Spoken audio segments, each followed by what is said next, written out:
تمہارے پاس زمینیں موجود ہیں، جائیدادیں موجود ہیں، تو پھر بچوں کو دینا ہے تو ایک کو کیوں دے رہے ہو؟ سب کو کرو۔ پھر ایک طرف 20 لاکھ جا رہا ہے، دوسرے کو سرے سے کچھ آپ دے ہی نہیں رہے، محروم کر رہے ہیں۔ اولاد کا یہ حق نہیں بنتا کہ زندگی میں اپنے والدین کو وہ یوں پریشان کریں۔ نہ بیٹے کو قانونی کوئی حق ہے، نہ شرعی طور پر کوئی حق موجود ہے کہ جس میں بیٹا اپنے والدین کو تنگ کرے، اذیت پہنچائے کہ بس جو کرنا ہے ابھی کرو، تقسیم کرو، مکان بیچو، یہ کرو، نہ حق فیصلے نہ کریں۔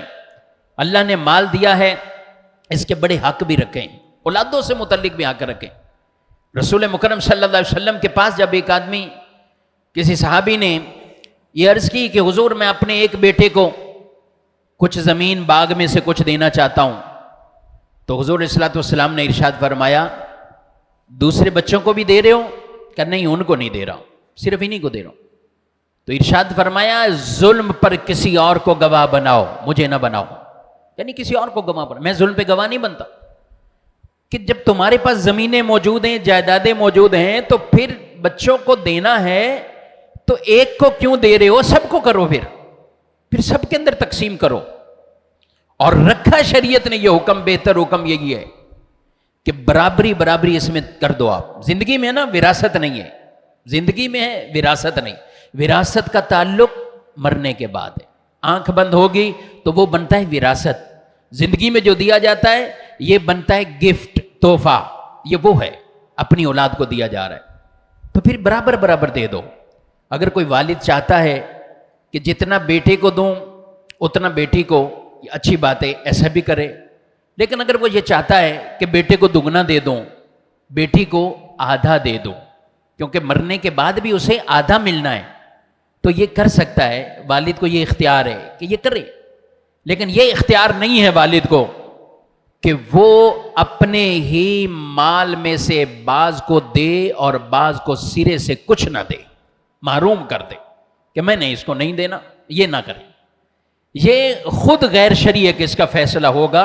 شریعت اس کی بلا وجہ اس کی اجازت نہیں دیتی کہ بچوں میں سے آپ کے بچوں میں سے کسی نے خدمت زیادہ کی ہے، آپ کے بچوں میں سے کسی نے کوئی دینی فضیلت اس کو اور حاصل ہے، والد چاہتا ہے کہ میں اسے کچھ زیادہ دے دوں، ٹھیک ہے، 20 لاکھ سب کو دے رہے ہیں، والد چاہتے ہیں میں اس کو 22 لاکھ دے دوں، 25 لاکھ دے دوں، اس نے یہ اس کے اندر چیزیں موجود ہیں، یہ اختیار تو ہے، لیکن یہ نہیں ہے ایک طرف 20 لاکھ جا رہا ہے، دوسرے کو سرے سے کچھ آپ دے ہی نہیں رہے، محروم کر رہے ہیں۔ ایک بات اور بڑی اہم ہے، ضروری یاد ہے، وہ نوجوان جو مجھے سن رہے ہیں بعض اوقات اپنے والدین کو تنگ کرتے ہیں، ہمیں آج ہی تقسیم کر کے دو، بٹوارا کرو، بس ختم۔ اولاد کا یہ حق نہیں بنتا کہ زندگی میں اپنے والدین کو وہ یوں پریشان کریں، یہ مسئلہ یاد رکھ رہے ہیں۔ اولاد کا حق یہ نہیں بنتا، وہ بڑھاپے میں ہیں، ابھی نہیں فیصلہ کر پا رہے، یہ فیصلہ کریں گے، مکان بک جائے گا، دکان بک جائے گی، وہ کہتے ہیں سب کچھ ختم ہو جائے گا، میں نہیں کرنا چاہتا، تو یہ والد کو حق ہے کہ وہ زندہ ہے، وہ کہ میں نہیں تقسیم کرتا۔ نہ بیٹے کو قانونی کوئی حق ہے، نہ شرعی طور پر کوئی حق موجود ہے کہ جس میں بیٹا اپنے والدین کو تنگ کرے، اذیت پہنچائے کہ بس جو کرنا ہے ابھی کرو، تقسیم کرو، مکان بیچو، یہ کرو، میں کرائے پر رہ رہا ہوں، دوسرا بچہ آپ کے ساتھ رہ رہا ہے۔